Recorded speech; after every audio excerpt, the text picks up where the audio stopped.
நூலாசிரியருக்கு மட்டும் பாராட்டி சொல்லி நான் தொடங்குகிறேன். ஒரு மனுஷனை ஒரு நூல் வெளியீட்டாளர் கூப்பிட்டா அதில் பொதுவாக தொடர்பு எதனால் இவரை கூப்பிட்டாரு அப்படின்னு யோசிப்பாங்க. அப்புறம் உலக தமிழாராய்ச்சி நிறுவனத்தோட தலைவராக இருக்கார். அது வரை நான் இந்த புத்தகத்தை கையில் வச்சுட்டு நான் எதனால இதை வெளியிடுறேன் அப்படின்னு இந்த கட்டுரை இவர் எழுதியிருக்க விஷயங்களில் ஒவ்வொன்றா டச் பண்ணிட்டு வந்தேன். இந்த புத்தகத்தை நான் 2 முறை படித்தேன். முதல் முறை திருப்பி நேற்று கைக்கு வந்து சேர்ந்தது.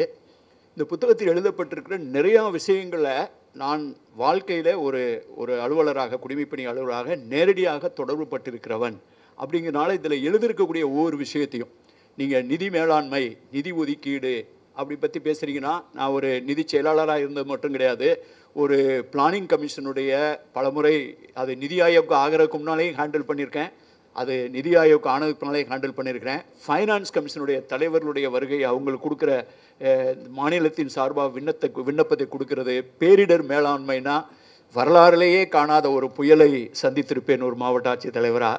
அப்புறம் வரலாறுலே இல்லாத ஒரு வெள்ளத்தை சமாளித்து அதில் மீண்டிருப்போம் அப்படின்னு. இப்போ நீங்கள் மறுவரையறை அப்படின்னு சொன்னால், தேர்தல் ஆணையத்தில் கடைசியாக நடந்த மறுவரையறையை தொடர்பட்டவன் அப்படிங்கிற 2006 கான்ஸ்டுவன்சி நம்பர் மாற்றாமல் கான்ஸ்டுவன்சி மட்டும் ரீஆர்கனைஸ் பண்ணாங்க. அதிலிருந்து ஒரு 30 மாநில தேர்தல்கள், 2 நாடாளுமன்ற தேர்தல்கள் இப்படின்னு இவர் தொற்றுக்கூடிய எல்லா விஷயத்தையும் நான் நேரடியாகவே அதுக்குள்ளே இருந்திருக்கேன். தொற்று எல்லா விஷயமே.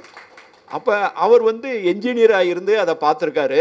நான் ஒரு நான் என்ஜினியராக எதுவுமே இல்லை, ஒரு தமிழ் மாணவனாக மட்டும் இருந்து இது எல்லாத்தையும் செஞ்சுருக்கேன்.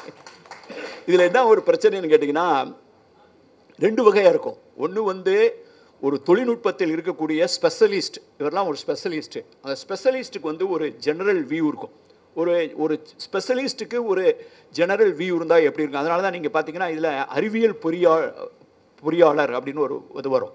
அதாவது சயின்டிஃபிக் இன்ஜினியரிங், அது மாதிரி சோசியல் இன்ஜினியரிங், எக்கனாமிக் இன்ஜினியரிங் அப்படின்னு பல வகையான கான்செப்ட் இருக்குது. இந்த என்ஜினியரிங்கிறது என்ஜினியரிங் சம்மந்தப்பட்டது மட்டும் கிடையாது. நீங்கள் ஒரு சோசியலை இன்ஜினியரிங் பண்ணலாம், ஒரு சொசைட்டியை நீங்கள் இன்ஜினியரிங் பண்ணலாம், கட்டமைப்பு. ஆக பல வகையிலையும் ஒரு ஸ்பெஷலிஸ்ட்டுக்கு ஒரு ட்ரோன் வியூ, ஒரு ஓவரால் வியூ இருந்தால் எப்படி இருக்குங்கிறதுக்கு இவர் உதாரணம். என்னை மாதிரி ஆளுங்க ஒரு ஜெனரலிஸ்ட், இதில் எதுவுமே சிறப்பு நுட்பம் தெரியாத, ஆனால் பொதுவெளியிலிருந்து பார்க்கக்கூடிய அனுபவம் இருந்தால் என்னங்கிறதுக்கு என்னுடைய வாழ்க்கையில் நான் பல வகையான, இப்போ 7:25 நான் இப்போ டயத்தை பார்த்துருக்கேன், கையில் வாட்ச் இல்லை. இப்போ 1988 நான் எங்கள் சீஃப் செக்ரட்டரி வரிசையாக எனக்கு ட்ரைனிங் போட்டதும் கட்டாக்கில் போட்டாங்க. அப்புறம் திருப்பி அடுத்த போஸ்டிங்கு இருக்கிறதுலையே கஷ்டம், வில்லங்கமான ஒரு இடத்துல சப் கலெக்டராக போட்டாங்க. அங்கே தான் அடிதடி பயங்கரமாக நடக்கும். அந்த மாதிரி ஒரு இடத்துல போட்டாங்க. அது முடிஞ்சவுடனே நான் அடிதடியெல்லாம் நல்லா ஹேண்டில் பண்ணுறேன்னு திருப்பி கட்டாக்கே போட்டாங்க. ஏன்னா ட்ரைனிங்கும் கட்டாக்கே, திருப்பி சப் கலெக்டரும் கட்டாக் டிஸ்ட்ரிக்டு, இவ்வளோ பெரிய பழங்குடி மாநிலத்தில் வேலை பார்த்து நம்ம டவுனில் வேலை பார்க்குறதுக்காக வந்தோன்னு சொல்லி சீஃப் செக்ரட்டரியை தயங்கியே நான் போய் கேட்டேன். எனக்கு கட்டாக்கில் போட்டிருக்காங்கன்னு. நல்லது தானே அப்படின்னாரு. எல்லோரும் கட்டக்கில்னா புவனேஸ்வரான்னு வேலை பார்ப்பாங்க. இல்லை, என்னை எங்கேயாவது தண்ணி இல்லாத காட்டுக்கு போட்டு பழங்குடியில் மக்கள் இருக்க பகுதிக்கு அனுப்பிச்சிங்கன்னா நல்லா இருக்குன்னு கேட்டேன். எனக்கு தெரிஞ்சு இப்படி கேட்ட ஒரே ஆள் நீ தாண்டா அப்படின்னா. அதனால் பழங்குடிகள் பகுதிகளில் போய் நான் வேலை பார்க்க ஆரம்பித்தேன். அப்போ வேலை பார்க்க ஆரம்பிக்கும் போது ஒரு கூட்டம், அதாவது ஒருங்கிணைந்த பழங்குடி வளர்ச்சி திட்டம் அப்படிங்கும்போது, இந்த ஒருங்கிணைந்த அப்படிங்கிற ஒரு வார்த்தையை மட்டும் பயன்படுத்தி, இன்டகிரேட்டட் அப்படிங்கிறத மட்டுமே பயன்படுத்திக்கிட்டு நானாகவே எல்லா அதிகாரிகளையும் கூப்பிட்டு ரிவ்யூ பண்ணுற உரிமையை நானாகவே எடுத்துக்கிட்டு எல்லாரையும் வச்சு ரிவ்யூ பண்ணி, இன்ஜினியரு, ஹார்டிகல்ச்சரிஸ்ட் எல்லாத்தையும். அப்போ ஒருத்தர் என்னடா முத பழங்குடி சார்பாக எல்லாரும் என் கேள்வி கேட்குறாருன்ட்டு ஒருத்தர், அவர் என்னை கிண்டல் பண்ணுறக்காக கேட்கல, இயல்பாகவே கேட்டார். சார், எனக்கு ஒரு சந்தேகம் இருக்குது சார், நீங்கள் ஹார்டிகல்ச்சரை பற்றி பேசுனீங்க, நீங்கள் அனிமல் ஹஸ்பண்ட்ரி பற்றி கேட்டீங்க, டாக்டரை பார்த்து சுகாதார கேள்வி கேட்டீங்க, இன்ஜினியரை பார்த்து கேட்டீங்க, சாயில் கன்சர்வேஷனை பார்த்து கேட்டீங்க, ஆனால் நீங்கள் ஐஏஎஸ் ஆஃபீஸர் மட்டும் எப்படி சார் நீங்கள் இந்த மாதிரியான நிறைய விஷயங்களை டீல் பண்ணுறீங்கன்னு, அதை நக்கலாக சொன்னாரா அல்லது உண்மையிலேயே சொன்னாரான்னு எனக்கு ஒரு டவுட்டு. இருந்தாலும் நான் சொன்னேன், இந்த ரூமில் நம்ம நிறைய பேர் விற்பனர்களாக இருக்கிறோம். பிரச்சனை என்னன்னு கேட்டிங்கன்னா, எதுலேயுமே விற்பனராக இல்லாத ஒருத்தன் இருக்கணும். அவன் தான் பொதுவாக வெளியிலேருந்து பார்ப்பான். ஒரு ஹார்டிகல்ச்சரிஸ்ட்டுக்கு இந்த உலகம் ஃபுல்லாக கத்திரிக்காயாக இருக்கும். ஒரு கால்நடை துறையை சேர்ந்தவருக்கு உலகம் 4 காலில் நடந்து போகும். ஒரு என்ஜினியருக்கு எல்லா இடத்துலையும் கலவையும் காங்கிரீட்டுமா தெரியும். இதில் எதுவுமே இல்லாமல் பொதுவாக நின்று பார்க்குறதுக்கு சிலரை வந்து உருவாக்கியிருக்காங்க. அது மாதிரி தான் நாங்கள் அப்படின்னு சொல்லி, நான் வந்து என் வாழ்க்கையில் தமிழ் இலக்கியத்தை தவிர வேறு எதையுமே படித்ததில்லை அப்படிங்கிற சிறப்பை நான் இன்னைக்கு வரைக்கும் தக்க வச்சிட்ருக்கேன். இதுக்கு நடுவில் வந்து ஃபைனான்ஸ் பண்ணியிருப்பேன், இன்டர்நேஷ்னல் போயிருப்பேன், பாலஸ்தீனத்துக்கு போய் இன்டர்நேஷ்னல் அப்சர்வராக எலெக்ஷன் நடத்தியிருப்பேன், தான்சானியாவில் தேர்தல் நடத்தியிருப்பேன், நேபாளுக்கும் பூட்டானுக்கும் தேர்தல் ஆலோசகராக இருந்திருப்பேன், என்னென்னமோ செஞ்சுருப்பேன் ஃபைனான்ஸு அது. ஆனால் ஒரே ஒரு விஷயத்தில் மட்டும் உறுதியாக இருந்தேன், வேறு எந்த பட்டத்தையும் வாங்கிடக்கூடாது, வேறு எங்கேயும் படித்து சிறப்பு பட்டங்கள் பெற்றுவிட்டால் நான் செய்த எல்லா நிதித்துறை சார்ந்த பொறியியல் சார்ந்த பேரிடர் மேலாண்மை சார்ந்த தேர்தல் சார்ந்த எல்லா சிறப்புகளுக்கும் நான் கற்றுக்கொண்ட அந்த புதிய படிப்பு காரணமாகிவிடும் என்று சொல்லுவார்கள் என்பதற்கு அஞ்சி நான் ஒரு தமிழ் மாணவனாக இருந்துதான் இதையெல்லாம் செய்தேன் என்ற ஒரே பெருமையை, ஒற்றை பெருமையை தக்க வைத்துக் கொள்வதற்காகவே நான் தொடர்ந்து படிக்காமல் விட்டவன். ஐஏஎஸ் வந்த பின்னால் தொடர்ந்து படிக்காமல் விட்டேன்னா பட்டம் வாங்குறதுக்காக படிக்காமல் விட்டவன். எந்த புது போஸ்ட்டு கொடுத்தாலும் அது சம்மந்தப்பட்ட எல்லா புத்தகங்களையும் படித்து விட்டு தான் வேலையை தொடங்குவேன். அப்போ இன்றைக்கி ஆழ்முக தமிழன் அவர் சொல்லும்போது இந்த ஃபைனான்சியல் சப்ஜெக்டில் போய் அவ்வளோ டீப்பாக அவருடைய உரை நான் வந்து காணொலிகளில் கேட்டிருக்கேன். மெய்யியல் சார்பாக, மெய்யியல் சார்ந்து, அறிவியல் சார்ந்து, நிதித்துறை சார்ந்து அவருடைய உரை இன்னைக்கு அமைஞ்சது. FRBM ஆக்ட் அப்படின்னு ஒன்று, fiscal responsibility of the budget management அப்படின்னு 2003 ஒரு சட்டம் கொண்டு வரப்பட்டது. ஒரு மாநில அரசு, ஒரு மைய அரசு, ஒன்றிய அரசு இவங்கெல்லாம் வந்து மானாங்கனியாக கடன் வாங்கி ஏதாவது வாய்க்கு வந்தது செஞ்சது வந்தெல்லாம் செஞ்சு ஒரு திட்டங்களை வந்து சீர்குலைச்சிடக்கூடாதுன்னு ஒரு சுய கட்டுப்பாட்டுக்காக FRBM அப்படின்னு கொண்டு வந்தாங்க. அதை பல மாநிலங்கள் பின்பற்ற முடிந்ததில்லை, ஒன்றிய அரசும் பின்பற்றியதில்லை. அதை வந்து NK சிங் கமிட்டி 2016 வந்து திருப்பி மீண்டும் அதை ரீவிசிட் பண்ணி இன்னும் கொஞ்சம் டைம் எடுத்துக்கலான்னு சொன்னாங்க. இதில் என்ன ஒரு ஏற்கனவே சொன்னீங்க கேட்டிங்கன்னா, how much access you have to the resource. அதாவது நீங்கள் அவர் சொன்னார் பார்த்தீங்களா, இந்த செங்குத்து கிடக்கைன்னு சொன்னதில் டிவிசிபிள் சோர்ஸ்னு ஒன்று இருக்குது, இன்டிவிசிபிள் சோர்ஸ்னு இருக்குது. உங்களுக்கு கிடைக்கக்கூடிய மொத்த வருவாயில் பங்கிட்டு கொடுக்கக்கூடிய வகையில் சேருபவை என்று சிலது இருக்கும், பங்கிட முடியாதவை என்று சிலது இருக்கும். அதை வந்து ஃபைனான்ஸ் கமிஷன் மூலமாக ரூட் பண்ணுறது சில இருக்கும். இப்போ இந்த மொத்தத்தில் வந்து யார் வஞ்சிக்கப்படுகிறார்கள், யார் வஞ்சிக்கப்படவில்லை, இந்த புத்தகத்தில் கேட்குறது தண்டிக்கப்படுகிறதா தமிழ்நாடு அப்படின்னு கேட்டால் அதற்கான விடை ஆமாம். இந்த புத்தகத்தில் இதை அறிமுகப்படுத்தி வைக்கும்போது இங்கே எல்லாவற்றுக்குமே தீர்வு இருக்கிறது என்பதை மு. ராமநாதன் உறுதியாக நம்புகிறார். இந்த நம்பிக்கை ஒரு ஒரு ஒரு விஸ்ஃபுல் திங்கிங்கா, அது வந்து மிகையான நம்பிக்கையா, அல்லது ஒரு செயல்பாடு ப்ராக்டிக்கலா ப்ராக்மேட்டிக் நம்பிக்கையா அப்படின்னு கேட்டால் அது ப்ராக்மேட்டிக்கான நம்பிக்கை என்பது தான். இப்போ இந்த கேள்வி கேட்க இதில் இருக்க ரெண்டு விஷயம். ஒன்று, தண்டிக்கப்படுகிறோமா என்றால் ஏன் தண்டிக்கப்படுகிறோம், தீர்வு இருக்கிறது என்றால் தீர்வு இருக்கிறது. இந்த ரெண்டு விஷயத்தை தான் இந்த புத்தகம் ஒரு கேள்வியை எழுப்புகிறது, ஒரு விடையையும் சொல்லுகிறது. அதற்கு தீர்வு இருக்கிறது என்பதுதான் விடை. நீங்கள் நல்லா யோசிச்சு பாருங்க, இந்த தொகுதி மறுவரையறை, இந்த நிதி, பேரிடர் வருது, பெரிய வெள்ளம் வருது தூத்துக்குடியில், நம்ம சொல்கிறோம் பணம் பத்தலை கொடுத்தது கம்மியாக இருக்குன்னு சொல்கிறோம். கேரளாவில் பெரிய, வயநாட்டில் பெரிய பிரச்சனை வருது, அவங்களும் வந்து பணம் கொடுத்துருக்கான்னு அவங்க சொல்கிறாங்க, இவங்க கிடைக்கலைங்கிறாங்க. அது என்னன்னு கேட்டிங்கன்னா, ஒவ்வொரு மாநிலத்திற்கும் பேரிடர் வந்தாலும் வராவிட்டாலும் ஒரு பேரிடர் மேலாண்மை நிதி ஒன்று இருக்கும். அது நேஷ்னல் கார்பஸ் ஃபண்டு மாதிரி, நேஷ்னல் டிசாஸ்டர் ஃபண்டு. அந்த ஃபண்டில் ஒரு சம்பவம் நடந்தாலும் நடக்காட்டினாலும் அந்த ஃபண்டு வந்துடும். அது வந்து ஃபார் தி மிட்டிகேஷன் பர்பஸ், நீண்ட கால திட்டத்துக்கு. ஆனால் உண்மையிலே நிலநடுக்கம் வந்துருச்சுன்னு வைங்க, உண்மையிலே வெள்ளம் வந்துருச்சுன்னா அதுக்கு தனியாக கொடுக்கணும். அதுக்கு வந்து ஒரு கமிட்டி வந்து கொடுக்கணும். அதை சரியாக கொடுக்க மாட்டுறாங்க அப்படிங்கிறதான் பிரச்சனை.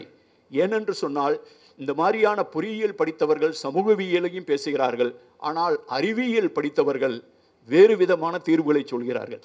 ஒரு ஐஐடியில் டைரக்டராக இருக்கிற ஒருத்தர் பார்த்துருப்பீங்க நீங்கள், சொன்னவுடனே சிரிக்கிறது.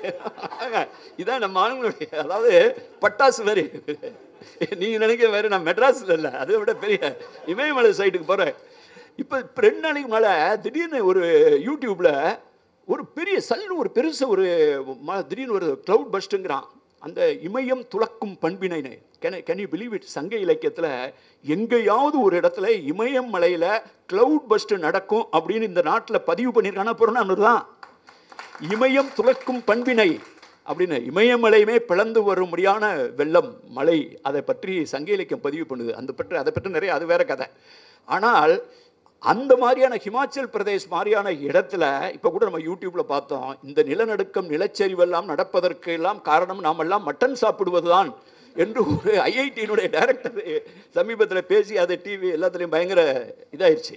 ஆக ஒரு பக்கத்தில் வந்து இப்போ நான் கூட இவர் சொன்னார், நான் இன்றைக்கி தான் ட்ராவல் பண்ணி லண்டன்லேருந்து ஃப்ராங்க்ஃபர்ட் போய் ஃப்ராங்க்ஃபர்ட்லேருந்து சென்னையில் இறங்கி 3:30 மணிக்கு வீட்டுக்கு போய் 4:30 மணிக்கு காலையில் தூங்கி அப்புறம் எந்திரிச்சு இங்கே வந்திருக்கேன். ஆனால் நான் வந்த விமானத்திற்கும் ஏர்பஸ்ஸுக்கும் பரத்வாஜ முனிவருக்கும் எந்த விதமான சம்பந்தம் இல்லை என்பதை தீர்மானம் சொல்லிக்கிற விரும்புகிறேன். ஏன்னு கேட்டிங்கன்னா அப்படிப்பட்ட ஒரு சூழலில் நாம் வாழ்ந்துக்கிட்டு இருக்கோம். இவங்க பேசும்போதெல்லாம் சொன்னாங்க பார்த்தீங்களா, ஒரு ஹாங்காங் மெத்தட். சைனா என்ன முடிவு எடுத்துச்சு, சைனா அதில் எந்த அளவுக்கு, சைனாவை விட அதிக நீர்ப்பாசன வசதி உள்ளவங்க நம்ம, சைனாவை விட வந்து கல்டிவேபிள் லேண்ட் அதிகமாக உள்ள இடம், ஆனால் நம்முடைய உற்பத்தி ரொம்ப குறைவாக இருந்தது. அப்போ சைனா என்ன சொன்னிச்சு, என்ன செஞ்சிச்சு, அமெரிக்கா என்ன சொன்னிச்சு, என்ன செஞ்சது, செய்ய முடியல, நம்ம என்ன சொல்லியிருக்கோம், என்ன செய்ய முடியுமோ. என்னை மாதிரி சில ஆளுங்க வந்து அப்ட்ராக்ட் திங்கிங் இருக்கும். ஒரு சைடு ஃபைனான்ஸ் மண்டையில் ஓடிட்டு இருக்கோம், ஒரு சைடு பேரிடர் மேலாண்மை அதுக்கு தீர்வு ஓடிட்டு இருக்கோம், இன்னொரு சைடு பார்க்கும்போது ஒரு ஒரு ஒரு ஒரு பெயிண்டிங் மட்டும் தெரியும். திடீர்னு எனக்கு எல்லாரும் என்ன விதமாக தெரியும். எனக்கு புதிய பாராளுமன்ற கட்டடம் கட்டப்பட்ட போது எனக்கு வந்து எல்லாம் பார்த்துட்டு இருக்கும்போது ஒரு மியூரல், அது அந்த பாராளுமன்ற கட்டத்தில் ஒரு மியூரல் இருக்குது. அந்த மியூரல் என்ன இருந்துச்சு தெரியுமா? என்ன இருந்துச்சு? ஒரு மலையை, மேரு மலையை வந்து மொத்தம் வச்சு பார்க்கடலை கடைஞ்சிட்டு இருக்காங்க. தேவர்கள் ஒரு பக்கமோ அசுரர்கள் ஒரு பக்கமோ கடைஞ்சிட்டு இருக்காங்க. கடைஞ்சிட்டு இருக்கும்போது அது வந்து 70 அடி நீளத்தில் ஒருத்தன் மியூரல்னு தெரியுமா உங்களுக்கு, சுவரில் இருக்கக்கூடிய சுவர் ஓவியம் மாதிரி இது மாதிரி செதுக்கி இப்போ புது பாராளுமன்றத்தில் வைக்கப்பட்டிருக்க மியூரல் வந்து இந்த பார்க்கடலை கடையிற மேட்ரு. இப்போ நீங்கள் பேசுகிறது அரபிக்கடல், இதுக்கு நீங்கள் எல்லாம் பார்த்தீங்கன்னா ஜிடிபி எங்கே வருதுன்னு கேட்டிங்கன்னா இதுதான் விஷயம். இப்போ நீங்கள் வந்து பிரித்து கொடுக்கும் போதே நாங்கள் சரியாக பிரித்து கொடுக்க மாட்டோம் அப்படின்னு குறியீட்டாக சொல்லி ஒரு மியூரல் போட்டிருக்கும் போது பிரித்து கொடுக்கலன்னு சொன்னால் என்ன பண்ணிக்க முடியும்? அதான் ஏற்கனவே பிரித்து மேய்ஞ்சிட்டோம்ல நாங்கள். அவர் பேசும்போது எங்கள் மதுரை சைடு தமிழ்லே பேசிகிட்டு இருக்காரு. ஆக அந்த பார்க்கடல் இதை நம்ம எப்படி அணுகணும்? இப்போ நீங்கள் வந்து கோரிக்கை வைக்கிறீங்க, எங்களுக்கு வந்து தன்னாட்சி வேணும், எங்களுக்கு வந்து நிதி கூட வேணும், எங்களுக்கு வந்து நியாயம் வேணும், எங்களுக்கு நாணயமாக நடந்துக்கணும், எங்கள்கிட்ட நேர்மையாக இருக்குன்னு சொல்லி. இதே தான் சங்க இலக்கியத்துலையும் ஒருத்தன் சொன்னான். அவன் பாட வந்தது திருமால், பரிபாடல்ல செவ்வேலை பற்றி பாடுறான், முருகனை பற்றி பாடுறான், வைகை நதியை பற்றி பாடுறான், திருப்பரங்குன்றத்தை பற்றி பாடுறான், திருமாலை பற்றி பாட வந்து திருமாலை பாராட்டி தான் பாடுறான். ஆனாலும் பாராட்ட வந்த இடத்திலேயே திருமாலை போகிற போக்கில் ஒரு குத்துறான். என்ன சொல்கிறான்? நீங்கள் சொல்கிற மாதிரி 12 கை 14 கையெல்லாம் இல்லை, திருமாலுக்கு 2 கை இருங்கிறான். 2 கை 1 மால், அவர் 1 மால், அவருக்கு 2 கை.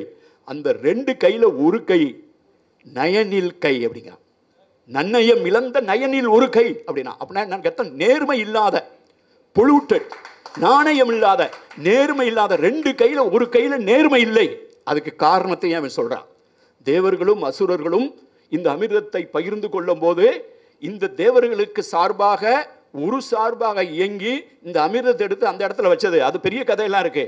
ஒரு இதெல்லாம் வச்சு ஒரு எப்படி டைவர்ட் பண்ணாரு, கடவுள் வந்து இந்த பிரிவினை சரியாக பிரித்து கொடுப்பாததற்கு ஒரு பிரிவினைக்கு கடவுள் எப்படி உடந்தையானார் என்பதை சங்க இலக்கியம் பதிவு பண்ணுது. ஆனா இன்னொருத்தன் சொல்றான், இறந்தும் உயிர் வாழ்வதெனில் பறந்து கெடுக இவ்வுலகை இயற்றியான். இது ஒரு கருத்தியல். இறந்தும் உயிர் வாழ்தல் வேண்டின் பறந்து கெடுக இவ்வுலகை இயற்றியான். அவர் என்ன சொன்னார் பேசும்போது, நீங்க என்ன வருமானம் வருது, நீங்க அதை எதுக்கு செலவழிக்கிறீங்க? நான் இப்போ சென்சஸ் தான் பற்றி பேச போகிறேன், அதுக்கு திருப்பி வருவேன். உருப்பசியும் ஓவா பிணியும் செருப்பகையும் சேராது இயல்வது நாடு. ஒரு நாட்டில் பசி இருக்கக்கூடாது, அதுக்கு பேர் தான் வந்து பெர் கேபிட்டா இன்கம்.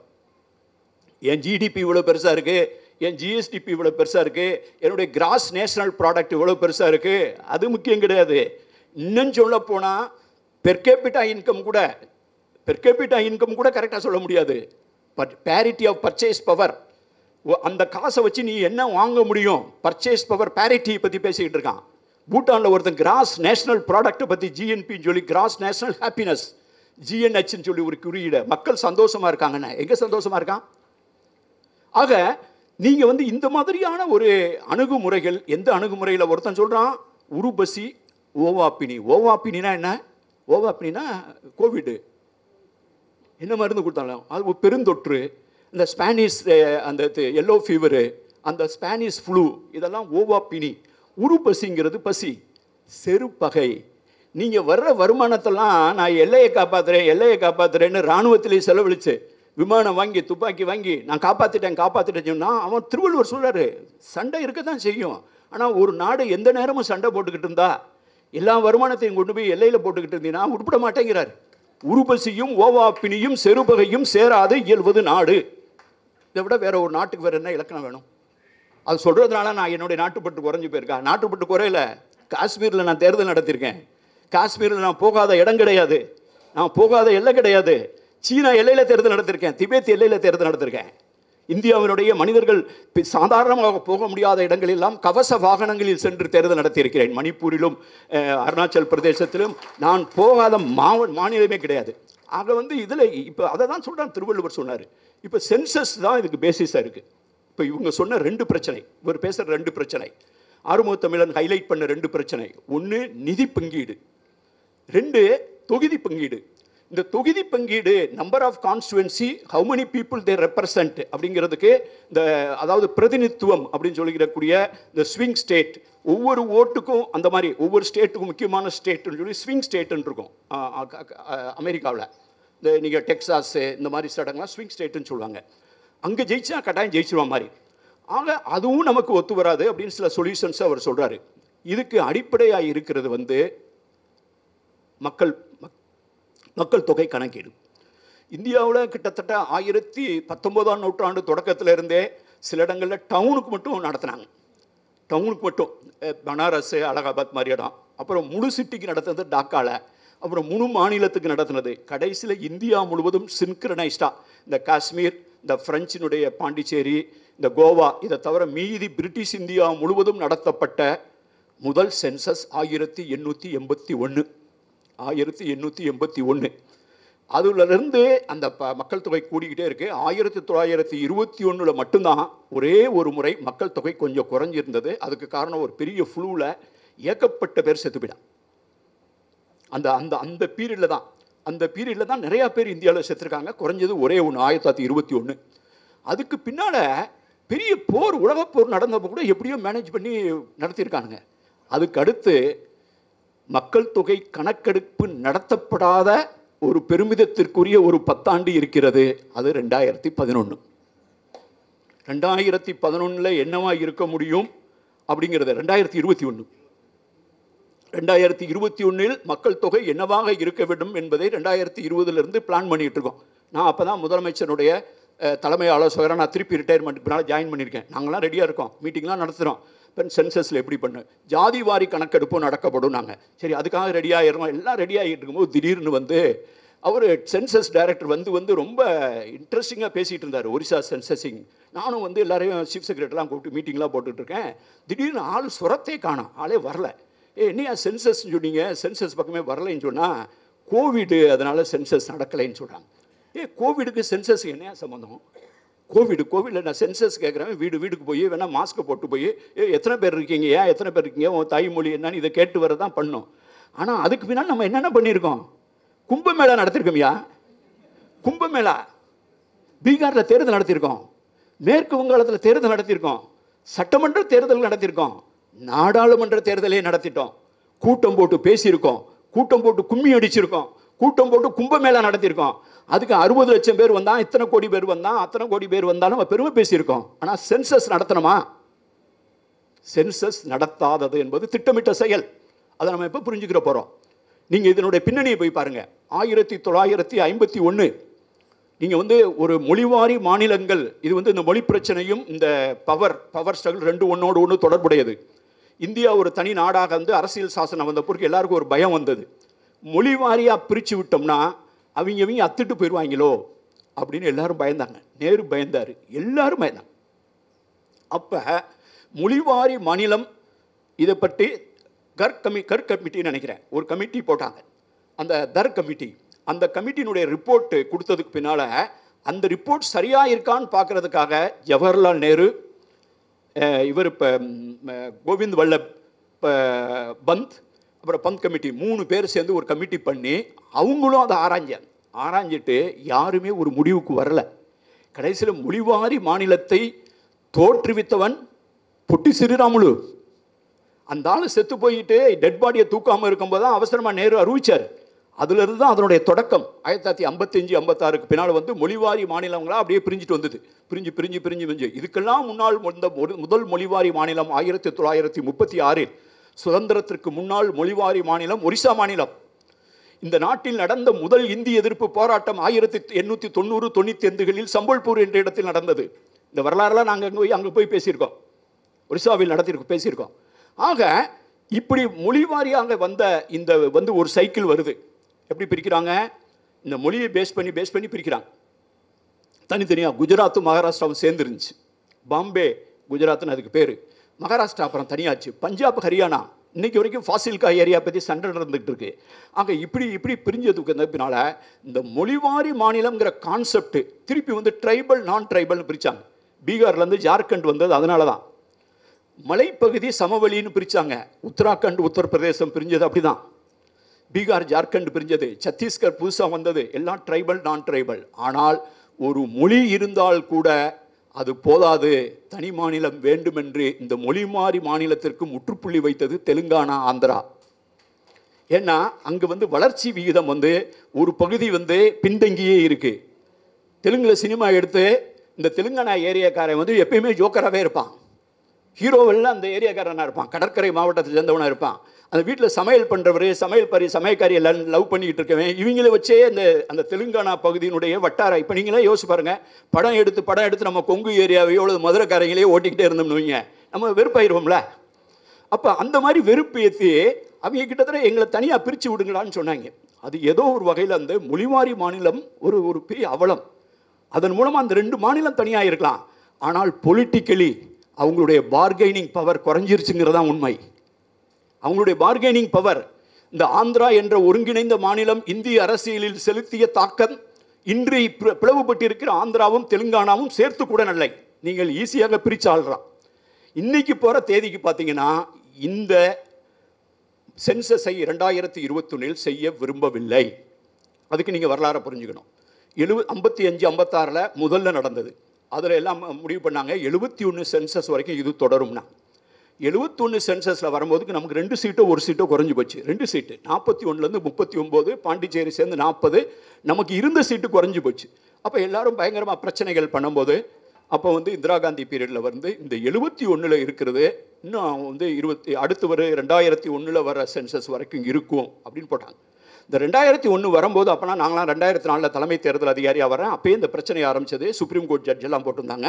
ஃபைனலாக அந்த 2001ங்கிறதையும் 2021க்கு பின்னால் நடக்கக்கூடிய 2026, ஏன்னா இது 2006 நடக்குது, 26க்கு பின்னால் நடக்கக்கூடிய முதல் சென்சஸின் அடிப்படையில் தொகுதி சீரமைப்பு கன்சிடர் பண்ணப்படும் என்று வாஜ்பாய் பீரியடில் ஆர்டர் போடுறாங்க.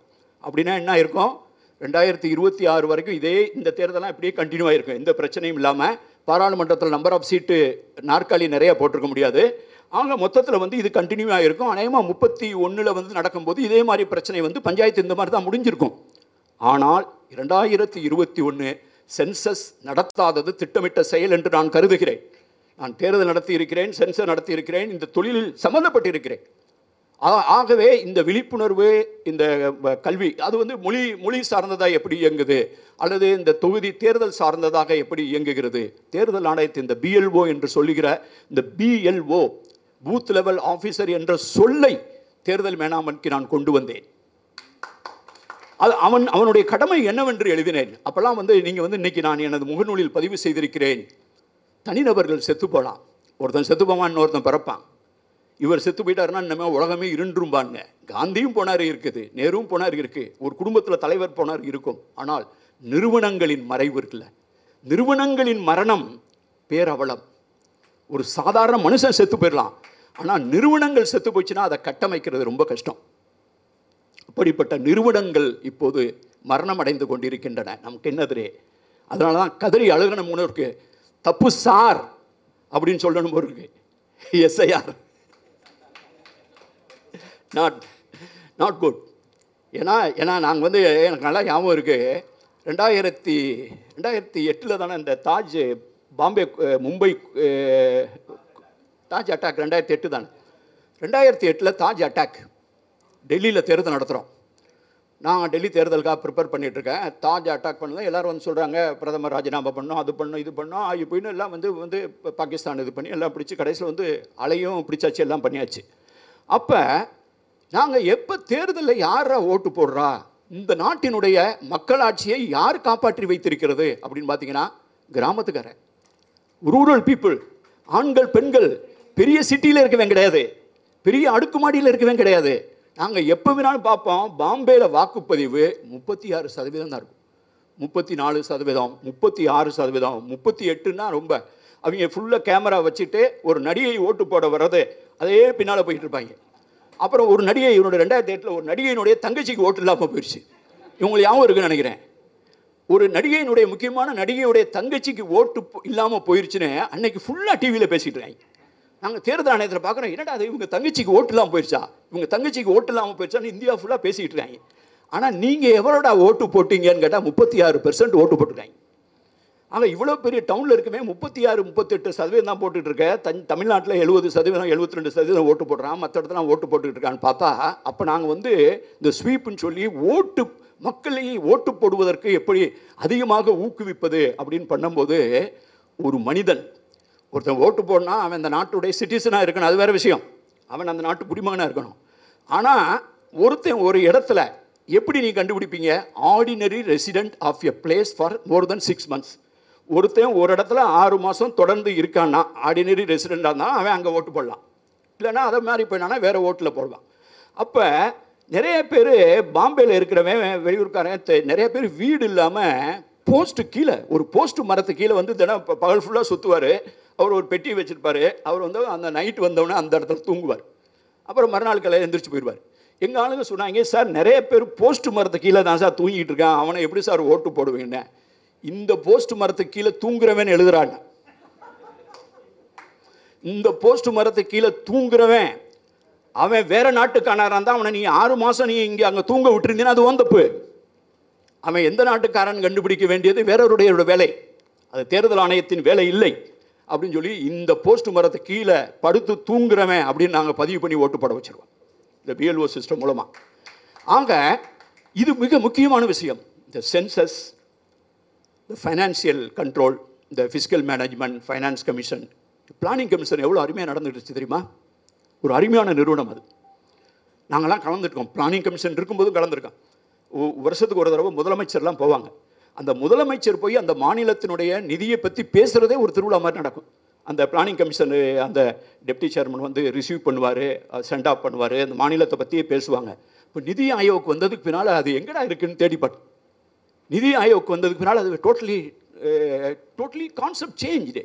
அப்போ நீங்கள் வந்து இவர் சொன்னார் ஹாங்காங் இப்படி இருக்குது, சைனா இப்படி இருக்குன்ட்டு. என்னை மாதிரி ஆள் நான் சொன்னேன் பார்த்தீங்களா, அப்ட்ராக்டாக வந்து ஒரு மாதிரி மனசுக்குள்ளேயே ஒரு கவிஞனாக இருக்கிறதுனாலையும், ஒரு கவிதை ஓடிக்கிட்டு இருக்கிறதுனாலையும், ஒரு இலக்கியம் படித்ததுனாலையும், இந்த கலாராசனை இருக்கிறதுனாலையும் ஒரு விஷயத்தை வந்து ஒரு குறியீடாக பார்க்குற பழக்கம் எனக்கெல்லாம் மனசுக்குள்ளேயே வந்துருச்சு. மேக் இன் இந்தியா அப்படின்னு போட்டு திடீர்னு நாங்கள் மீட்டிங் அட்டன் பண்ணிக்கும் போது, ஒரிசா அரசின் சார்பாக அட்டன் பண்ணும்போது நிதி ஆயோக்கில் பெருசாக மீட்டிங்கில் போட்டு மேக் இன் இந்தியா நீங்கள் ஞாபகம் இருக்கும். இப்போ அதிகமாக வர்றதில்ல. ஒரு சிங்கம் ஒன்று இருக்கும், பார்த்துருக்கீங்களா? உலகத்திலேயே இப்போ சிங்கம் இருக்கிறது 2 இடத்துல தான். எங்கெங்க தெரியுமா? ஒன்று ஆப்பிரிக்கா, இன்னொன்று குஜராத். இந்தியா மற்ற இடத்துல எல்லாம் சிங்கம் போயிருக்கும். யூனியன் ஜாக் அப்படின்னு சொல்லி பிரிட்டிஷ் கொடியில் இருக்கும். ஆனால் சிங்கம் ஒருபோதும் ஐரோப்பாவில் வசித்ததில்லை. சிங்கப்பூர் அப்படின்னு போய் ஏன்டா சிங்கப்பூர்னு பேர் வந்துச்சு, எட்டிமாலஜி ஏதாவது காரணம் சொல்கிறான்னு கேட்டால் சிங்கம் தி லயன் ஆஃப் பிளேஸ் ஆஃப் லயன்மா. பைபிளில் சிங்கம் வரும், எல்லாத்துலேயும். ஈரான் கொடியில் சிங்கம் இருக்கும், ஈரான் பக்கத்துலாம் சிங்கம் இருந்துச்சு, அந்த வழியாக வந்தது. ஸ்ரீலங்காவில் சிங்கம் இருக்கும், அவங்க கொடியில் இருக்கும், ஒரு சிங்கம் வச்சுருக்கோம். நீ வந்து அந்த ஸ்ரீலங்காவுக்கு சிங்கம் ஒரு தடவையும் போனதே கிடையாது. ஏனென்றால் இது வந்து தி எக்ஸாட்டிக் ஏலியன்ஸ்னு வால்மீகி தாப்பர் ஒரு புத்தகம் எழுதியிருப்பார். அவர் வந்து இவங்க ரொமிலா தாப்பருடைய அவர் நீஸ் நினைக்கிறேன், அவர் எழுதியிருப்பார். அவர் நெஃப்யூ ஒரு புக் எழுதியிருப்பார், எக்ஸாட்டிக் ஏலியன். அந்த புக்கை நீங்கள் வாங்கி படித்து பாருங்கள். இந்த சிங்கம் வந்து ஒரு காலத்திலும் நர்மதை நதியின் வடக்கு கரையை தாண்டி தெற்கு கரையை தொட்டதே இல்லை. அப்படி என்றால் தென்னிந்தியாவிலோ இலங்கையிலோ சிங்கப்பூரிலோ சிங்கம் ஒருபோதும் வசித்தது இல்லை. இது ஒரு சைடு இன்ஃபர்மேஷன்.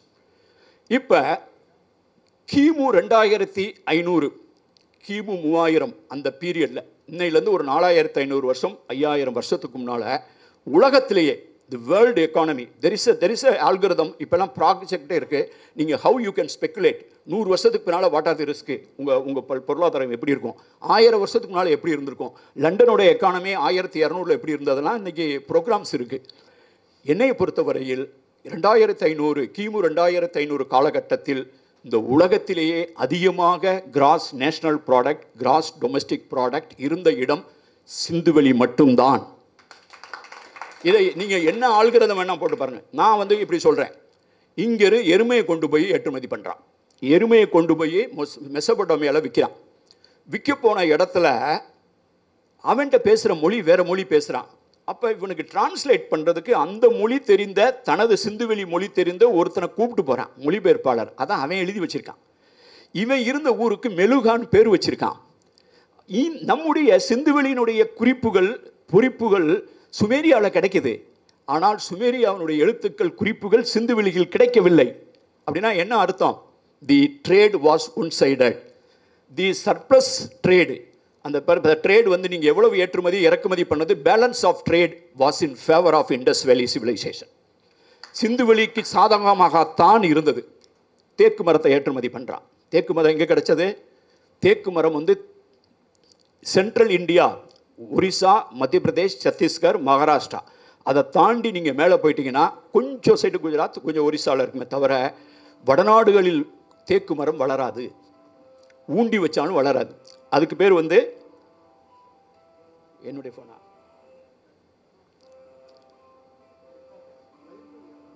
யாருடைய ஃபோன் இதுவா? அந்ததா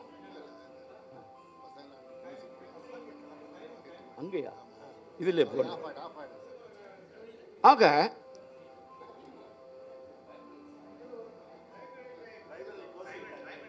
okay okay okay okay fine. ஆக நான் என்ன சொல்ல வந்தேன்னு கேட்டிங்கன்னா, எருமையை இங்கே கொண்டு போய் ஏற்றுமதி பண்ணுறான், எருமையை ஏற்றுமதி பண்ணுறான். தேக்கு மரம் தென்னிந்தியாவில் மட்டும்தான் கிடைக்கும், பர்மா தென்னிந்தியாவில் கிடைக்கும், வடநாட்டில் அது வராது, சால் மரம் தான் வரும். அதை டீக் லைன் ஆஃப் டிராவிடியன்ஸ் அப்படின்னு நான் ஒரு கட்டுரை எழுதியிருந்தேன். இந்த ஃபோர்சித் அப்படிங்கிறவர் வந்து ட்ரைப்ஸ் ஆஃப் தி சென்ட்ரல் இந்தியான்னு ஒரு ஸ்டடி பண்ணியிருந்தார். அவர் கிழக்கிந்திய கம்பெனி சேர்ந்தவர். இந்த தேக்கு மரம் எது வரைக்கும் வளரும், எதுக்கு மேலே வளராது, சால் மரம் எது வரைக்கும் வளரும், எது வரைக்கும் வளராதுன்னு தேக்கு மரத்தால் செய்த கதவுகளை, தேக்கு மர பலகைகளை சிந்துவெளி மக்கள் ஏற்றுமதி பண்ணியிருக்கான். அப்போ அவனுடைய ட்ரேடு எங்கே? சங்கு விளையல்கள் எங்கே இருந்தது? அவனுடைய சோர்சிங், அவனுடைய ஆள், அன்னைக்கு இருந்தக்கூடிய கிராஸ் நேஷனல் ப்ராடக்ட் அன்னைக்கு தான் இருந்தது. சரி, சங்க இலக்கிய காலத்தில் இன்றைக்கி நம்ம சொல்கிறோம் கடாரம் வென்றான், அது வென்றான், இது வென்றான், கொண்டாட வேண்டியதான். நம்ம ஆள் யாரை கொண்டாடினாலும் நமக்கு சந்தோஷம் தான். ஆனால் நான் போய் கம்போடியாவில் போய் தேடி பார்க்குறேன்ல, திருக்குறளை எங்கேயாவது எழுதி வச்சுருக்காங்களா, அல்லது தமிழை பற்றி ஏதாவது எழுதி வச்சுருக்காங்களான்னு எவனுமே எழுதி வைக்கலையே. ராமாயண கதை தானே எழுதி வச்சுருக்காங்க. அங்கே இங்கே சோழர்கள் காலத்தில் வந்து இங்கே வந்து மானியம் கொடுத்தது எதுக்காக? மகாபாரதத்தையும் ராமாயணத்தையும் கற்பிப்பதற்காகத்தான் நிபந்தங்கள் அளிக்கப்பட்டன. திருக்குறளை சொல்லிக் கொடுக்கறதுக்கு யாராவது நீங்கள் ஒரு திருக்குறளை சொல்லிக் கொடுப்பதற்கு ஒரு மக்களாட்சி தோன்ற வேண்டும், ஒரு வள்ளுவர் கோட்டம் அமைய ஒரு மக்களாட்சி தோன்ற வேண்டும். கன்னியாகுமரியில் திருவள்ளுவர் இல்லாத சிலையை, திருவள்ளுவர் சிலை இல்லாத கன்னியாகுமரியை கொஞ்சம் கற்பனை செய்து பாருங்கள். அந்த சிலை மட்டும் இல்லைனா அதற்கெல்லாம் மக்களாட்சி மட்டும்தான் திருக்குறளை கொண்டாட முடியும். ஏனென்றால் அது மன்னராட்சி காலத்தில் எழுப்பப்பட்ட மக்களாட்சியின் குரல், அது ஒரு கழக குரல். ஆக அப்படிப்பட்ட ஒரு காலகட்டத்தில் வந்து ஜிஎன்பி, ஜிடிபி எல்லாமே வந்து சிந்துவெளிக்கு சாதகமாக இருந்த ஒரு காலகட்டம். சங்க இலக்கியத்தை காலத்தை எடுத்துங்க, அந்த பீரியட் ஹிஸ்டாரிக்கல் பீரியட்னு சொல்கிறோம். செல்யூக்கஸ் டிக்கட்டார் போயிருக்கலாம், மௌரிய பேரரசனுடைய அரசர் இருந்திருப்பார், அசோகர், பிம்புசாரர், சந்திரகுப்த மௌரியர். அவர் போய் என்ன பண்ணார்? அவர் பண்ண மிகப்பெரிய சாதனை, இந்தியா ஃபுல்லாக பரப்புனார், ஆட்சிகளை பிடிச்சார். அதே மாதிரி ஒரு வெள்ளக்கார பிள்ளையை பார்த்து கல்யாணம் பண்ணார். செல்யூக்கஸ் நிக்காட்டர் வந்து கல்யாணம் பண்ணார். எனக்கு தெரிஞ்சு அஃபீஷியலாக ஒரு யூரோப்பியன் லேடியை கல்யாணம் பண்ண ஃபஸ்ட்டு மெரிட் வந்து சந்திரகுப்த மௌரியருக்கு தான். ஆனால் நம்ம ஏரியாவுக்கு வர முடியல. ஆக படையெடுத்திருக்கான், சண்டை போட்டிருக்கான், யானையை வச்சு சண்டை போட்டிருக்கான், கம்பின்னு சண்டை போட்டு எல்லாம் சண்டை போட்டிருக்கான். என்னத்தை ஏற்றுமதி பண்ண? நீங்கள் இன்னைக்கு சொல்கிற இலக்கியங்கள், இந்த 2000 ஆண்டுகளுக்கு முன்னால் எழுதின கிளாசிக்கல் இலக்கியங்களில் எங்கேயாவது கப்பல் போக்குவரத்து, வணிக போக்குவரத்து, என்னத்தை ஏற்றுமதி பண்ண, என்னத்தை இறக்குமதி பண்ண அப்படிங்கிற கணக்கு சங்க இலக்கியத்தை தவிர வேறு எதுலையாவது எழுதப்பட்டிருக்கா? நீரின் வந்த நிமிர்பரை புரவி, அரபியாவிலேருந்து குதிரை வருது, தரவழியாக வல்ல, பொன்னோடு வந்து கரியோடு பெயரும், பொண்ணை கொண்டு வருது கப்பல், போகும்போது மிளகு மூட்டை கொண்டு போகுது. அதை அங்கே எழுதுகிறான் ரோமில். இந்த வகையில் வந்து பருத்தி ஆடைகளையும் மிளகுகளையும் நீங்கள் வாங்கி குவிச்சிங்கன்னா இங்கே கஜானா காலியாகுன்னு எழுதுகிறான். முசிரி பாப்பிரஸ்ங்கிறது வியன்னாவில் இருக்குது, ஆஸ்திரியாவில் வியன்னா அருங்காட்சியகத்தில் இருக்குது அந்த வணிக ஒப்பந்தம். ஆக செகண்ட் பீரியட் ஹிஸ்டாரிக்கல் பீரியட், நான் சொன்னது prehistoric period, first urbanisation. இந்த உலகத்தினுடைய எனக்கு தெரிஞ்சு highest GDP, highest GNP, gross national product and surplus trade and favour of சிந்துவெளி வாஸ் இன் இண்டஸ் பீரியட். அதுக்கடுத்து வரலாற்று காலத்தில் எனக்கு தெரிந்து ஆகச்சிறந்த ஒரு பெரிய வணிகம் நடந்தது. ஏன் இதுக்கெல்லாம் நீங்கள் காரணம் பார்த்தீங்கன்னா, இந்தியாவை பொறுத்தவரையில், இந்திய துணைக்கண்டத்தை பொறுத்தவரையில் கடல் எவன் அறிந்தானோ, கடலை எவன் அறிந்தானோ அவன்தான் செல்வத்தோடு இருப்பான். கடல் தெரியாதவனுக்கு செல்வம் தெரியாது. 3 கடல், முன்னீர் வழக்கம் கம்ப்ளீட்டாக கடல் அறிந்த களம் தரு செல்வம்ங்கிறான். களம் தரு, அதாவது கப்பலில் வந்த செல்வம். அப்படிப்பட்ட ஒரு காலகட்டத்தை வரலாற்று காலத்திலும் நம்ம சங்க இலக்கிய காலத்தில் இருந்து தான் தொடர்ச்சியாக இருக்குது. இன்னைக்கு பாருங்க, இன்னைக்கு வந்து I would like to give full credit for the English education. இந்த மேற்கத்திய கல்வி வர்றதுக்கு முன்னால் நம்ம எங்கே இருந்தோம்னு யோசிச்சு பாருங்க. இன்னைக்கு வரைக்கும் மேற்கத்திய கல்வியெல்லாம் படிச்சுட்டே ஸ்கூலில் ஒருத்தன் கையை வெட்டிக்கிட்டு இருக்கான். பொம்பளை பிள்ளைய காதலிச்சிருச்சுன்னு சொல்லி ஆளை காலி பண்ணிட்டு இருக்கேன், ஆணவ கொலை பண்ணிட்டு. இந்த ஓரளவு இவ்வளவு கல்வி வந்து, இவ்வளவு பகுத்தறிவு வந்து, இவ்வளவு உரையாடல்கள் வந்ததுக்கு பின்னால் நம்ம எங்கே இருக்கிறோம்? இந்த கல்வி வர்றதுக்கு முன்னால் இந்தியா சுதந்திரம் அடைஞ்ச போது இந்தியாவினுடைய கல்வி வந்து பெர்சன்டேஜ் ஆஃப் லிட்ரேச்சர் வந்து 16% தாங்க. 16% தான். ஆவரேஜ் லைஃப் இருக்குல்ல, எக்ஸ்பெக்டன்சி இப்போயாவது 67, 69, 70 வரைக்கும் வந்துருச்சு. சுதந்திரம் அடைஞ்சப்போ 37. நம்ம என்ன மாதிரி நாடாக இருந்தோம்னு யோசிச்சு பாருங்க. இந்த ஆங்கில கல்வியும் மேற்கத்திய கல்வியும் இல்லை என்றால், இந்த ஐடி தொழில்நுட்பத்தினுடைய மறுமலர்ச்சியை நாம் கையில் எடுக்காவிட்டு இருந்தால், இந்த ஐடி தொழில்நுட்பத்தினால இன்னைக்கு நம்ம எல்லாம் வெளியில் போயிருக்கிறான். அவன் அங்கே வந்து சம்பாரிச்சு, அமெரிக்காவில் சம்பாரிச்சு, அவங்க அப்பாவுக்கு பணம் அனுப்பிச்சு, அவங்க அப்பா யாருக்கிட்ட அடிமையாக வேலை பார்த்து, கொத்தடிமையாக வேலை பார்த்துக்கிட்டு இருந்தாரோ அந்த இடத்த வாங்குப்பாங்கிறான். அமெரிக்காவில் ஒரு வீடு கட்டியிருக்கான், மெட்ராஸில் ஒரு வீடு கட்டுறான். சொந்த ஊரில் ஏன்டா போய் அனாவசியமாக வீட்டை கட்டினேன்னு கேட்டால், எங்கள் அப்பா இருந்த குடிசை இடிச்சிட்டு வீடை கட்டினேங்கிறான். இதை எது கொடுத்தது? கல்வி. இந்த கல்வியை கொடுக்கணும்னு சொன்னால் அதுக்காக தான் நம்ம போராடுறோம். அந்த கல்வியை கையிலிருந்து எடுத்து விடக்கூடாது. உங்களுக்கு தெரியுமா, 1937 கடைசி வரைக்கும் தமிழ்நாட்டில் நீங்கள் ஒரு டிகிரி ஹோல்டர் ஆகிறாந்தா சமஸ்கிருதம் பாஸ் பண்ணாட்டினா எந்த டிகிரி கோர்ஸும் பண்ண முடியாது. சமஸ்கிருத பண்டிட்டுக்கு வேற சம்பளம், தமிழ் பண்டிட்டுக்கு வேற சம்பளம். சமஸ்கிருதம் படிக்காட்டினா நீங்கள் டிகிரியை வாங்க முடியாது. இப்போ சமஸ்கிருதத்தை படித்து நான் என்ன பண்ண போகிறேன்?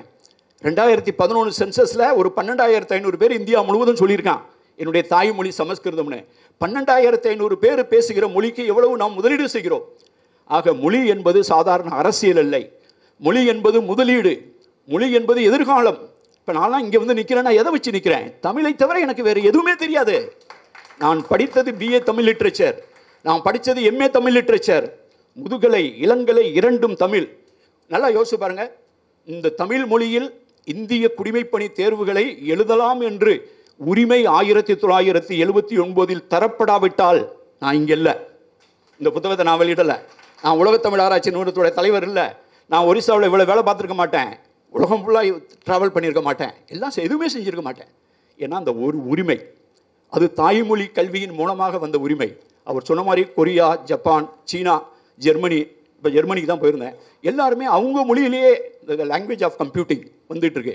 ஆனால் போக போக லாங்குவேஜுடைய எதிர்காலமே மாறிக்கொண்டு போகிறது. Large language models, meta data, voice to text, இது மாதிரி புதிய ஆர்டிஃபிஷியல் இன்டெலிஜென்ஸ், ஜெனரேட்டிவ் AI இப்படின்னு புதிய விஷயங்கள்லாம் வந்துக்கிட்டு இருக்கு. இந்த சூழலில் நமக்கு இணைப்பு மொழியாக நான் என்ன சொல்கிறேன்னு கேட்டிங்கன்னா, இந்த மொழி அந்த மொழிக்காக கிடையாது. எந்த மொழியானாலும் நம்முடைய வாழ்க்கையை கட்டுப்படி ஆக்க வேண்டும். எந்த மொழி உனது வாழ்க்கையை கட்டுப்படியாக்குகிறதோ அந்த மொழியை நீ கற்றுக்கொள்ள வேண்டும். சைகை மொழி பார்த்து பேசி தான் என்னால் நான் வாழ முடியும் அப்படின்னு நீ ஆப்பிரிக்காவில் யாராவது போஸ்டிங் போட தான் ஆப்பிரிக்கா மொழி கற்றுட்டு இருப்பேன். இது ஒரிசாவுக்கு போகாமல் உத்தரப்பிரதேசம் போனால் ஹிந்தி பண்டிட்டாயிருப்பேன். இப்போ ஒரியாவில் புக் எழுதியிருக்கேன், ஒரியாவில் பேசுவேன், படிப்பேன், எழுதுவேன். ஆக தேவை இருந்தால் எது வேணாலும் படிச்சுட்டு போகிறோம். ஆக தேவைக்கேற்ற கல்வி, தேவைக்கேற்ற மொழி, எது வாழ்க்கையை ஏதுவாக்குகிறதோ அதற்கான உரிமை. அந்த உரிமையை நீங்கள் தக்க வைக்க வேண்டுமென்றால் விழிப்புணர்வு. இந்த விழிப்புணர்வு மட்டும்தான் அடிப்படை. அந்த விழிப்புணர்வை நாம் தக்க வைக்க வேண்டுமென்றால் பொறியியல் பணியில் இருப்பவர்கள் சமூகவியல் பேச வேண்டும். பொறியியலில் இருப்பவர்கள் அரசியல் பேச வேண்டும். இதுக்கு பேர் வந்து சோசியல் இன்ஜினியரிங். இன்னும் 2 நிமிஷம் சொல்லிக்கிறேன். பேரிடர் மேலாண்மை பற்றி இவர் நிறைய எழுதியிருக்காரு. இந்த என்ஜினியரிங்கிறது ரொம்ப ரெண்டு ஒரு சின்ன 2 உதாரணம் சொல்கிறேன். 1999 சைக்ளோன் முடிஞ்சிருச்சு. நிறைய பாடம் கற்றுக்கிட்டோம் ஒரிசாவில். 2003 வந்து வரலாறு காணாத வெள்ளம் வருது. அந்த வெள்ளம் வர்றதுக்கு முன்னால் அந்த வெள்ளம் வருதுன்னு எங்களுக்கு நல்லா தெரியுது. சத்தீஸ்கரில் மழை வந்துருச்சு. 58 ஸ்லூஸையும் ஓப்பன் பண்ண போகிறோம். 58 ஸ்லூஸையும் ஒரே நேரத்தில் ஓப்பன் பண்ணால் கட்டாக்க தாண்டி 15 லட்சம் கியூசெக் மேலே தண்ணி வரும். அப்படின்னா 15 லட்சம் கியூசெக் வந்ததுன்னா இது வரைக்கும் வரலாறுல எத்தனை கிராமங்கள் பாதிக்கப்பட்டிருக்கு அப்படின்னு நாங்கள் ஏற்கனவே லிஸ்ட் எடுத்துட்டோம். 1100 கிராமங்கள் பாதிக்கப்படலாம் அப்படின்னு சொல்லிட்டு அந்த 1100 கிராமத்துக்கும் வெள்ளம் வருவதற்கு முன்னால் ஒரு ரெவன்யூ இன்ஸ்பெக்டரையோ ஒரு பிடிஓவையோ ஒரு வட்டார ஆட்சியோ ஒரு கவர்மெண்ட் சர்வெண்ட்டை அரிசி மூடையோடு பருப்பு மூடையோடு தண்ணி பாட்டிலோடு நிறுத்திட்டோம். வெள்ளம் வர்றதுக்கு முன்னால் 2 நாளைக்கு முன்னால் திட்டமிட்டு. அதனால இல்லைன்னா பொதுவாக என்ன ஆகும், இது எல்லாம் நடந்ததுக்கு பின்னால் ஆளுங்க போய் ரீச் ஆகிறதுக்கு முன்னால் வந்து பத்திரிக்கைக்காரன், ஊடகத்தில் இருக்கிறவர், என்ஜிஓ சேர்ந்தவர், அமெரிக்காவை சேர்ந்தவர், யூனிசெஃப் இதெல்லாம் வந்து எல்லாத்தையும் ஃபோட்டோ எடுத்துகிட்டு ஒரு தண்ணி பாட்டிலை கையில் கொடுத்து ஒரு மினரல் வாட்டர் பாட்டில் ஒரு மினரல் வாட்டர் வாங்கி உடனே குடிச்சிட்டு போயிட்டாருவாங்க. அடுத்த நிமிஷத்துக்கு என்ன பண்ணுவார்? அப்போ அவருக்கு வந்து வேறு சொல்யூஷன் கொடுக்கணும். அப்போ நாங்கள் என்ன பார்த்தோம், ஒரு 2 நாளைக்கு முன்னால் போகும்போது போன தடவை எங்கேயா தண்ணி வந்துருச்சு அப்படின்னு கேட்டேன். ஒவ்வொரு ஊரும் அந்த ஊர் ரவுண்டு போகும்போது எல்லாரும் ஒரு மரத்தில் ஒரு குறி போட்டிருக்காங்க. கடைசியாக 71 வந்தப்போ அப்போ போட்ட இந்த தார் கோடு ஒரு இதில் வந்து வரைஞ்சி ஒரு கட் பண்ணியிருக்காங்க. இது வரைக்கும் தண்ணி வந்துச்சு சாருங்கிறாங்க. ஒவ்வொரு ஊருட்டு எது வரைக்கும் தண்ணி வந்துச்சோ அதுக்கு மேலே உங்கள் ஊரில் என்னடா ஸ்ட்ரக்சர் இருக்குன்னு கேட்டேன். எங்கேயாவது ஒரு இடத்துல யாராவது ஒருத்தன் கார வீடு கட்டியிருப்பான், மற்றதெல்லாம் குடிசை வீடாக இருக்கும், 2-3 கார வீடு இருக்கும். அது அதை விட உயரமாக இருக்குன்னா உடனே இந்த பைப்பு போடுறவங்க இருக்காங்க, இல்லை அடி பைப்பு போடுறவங்க, அவங்கள கூப்பிட்டு வந்து உடனே இன்ஜினியர்ஸ்லாம் கூப்பிட்டு வந்து இந்த இடத்துல ஒரு பைப்பை போடு, இந்த பைப்பை அப்படியே மேலே ஏற்றிட்டு போய் அந்த மொட்டை மாடியில் விட்டுட்டு இந்த ஏரியாவில், ஏன்னா பெரும்பாலும் பாதிக்கப்படுறது வெள்ளத்தினால கிடையாது. வெள்ளம் வடிஞ்சதுக்கு பின்னால் எல்லா அடிக்குழாயிலையும் தண்ணி வெள்ளம் அடிச்சுட்டு போயிடும். அந்த தண்ணியை குடித்து பேதி ஆயிரும், கால்ராவாயிரும். நிறைய பாதிப்பு அதனால தான் வரும். அப்படி ஒவ்வொரு கிராமத்திலும் அதிகமாக வந்த வெள்ளத்தை விட உயரமான ஒரு இடத்தில் ஒரே ஒரு அடி பைப் என்ஜினியரிங் நாங்கள் செய்ததன் மூலமாக அதுக்கு பின்னால் எவனாவது வந்து மினரல் வாட்டர் பாட்டில் எடுத்துகிட்டு வரையே போயா மினரல் வாட்டர்லாம் கொடு, நீ ஒரு மினரல் வாட்டர் கொடுத்துட்டு நீ ஃபோட்டோ படிச்சுட்டு போயிடுவேன். அப்போ எங்களுக்கு பிரச்சனை வந்து கிரவுண்டில் தான் வரணும். உனக்கான சொல்யூஷன் வந்து ஆகாயத்தை திருப்பி பார்க்கக்கூடாதுன்னு சொன்னேன். ஆகாயத்தை நீங்கள் ஆகாயத்தை பார்க்குறதா என்னன்னு கேட்டிங்கன்னா, எங்கள் ஊர்லலாம் வெள்ளம் வந்துருச்சுன்னு வைங்க, ஒரிசாவில் பாருங்கள். நான் 40 வருஷம் அங்கே அந்த மண்ணுக்காக உழைச்சதுனால எங்கள் ஊர்னாலே ஒரிசா ஞாபகம் வருது. அவங்க வந்தவொடனே என்ன பண்ணுவானுங்க, சைக்ளோன் இந்த ஃப்ளட் வரவும் உதவியெல்லாம் கொண்டு வந்து போடுவாங்க. வானத்துலேருந்து போடுவாங்க. ஹெலிகாப்டர் வரும். அங்கேருந்து ஹெலிகாப்டர் வந்தோடனே அங்கே மேலேருந்து ஒரு பொட்டலத்தை போடுறது, தண்ணி பாட்டில் போடுறது.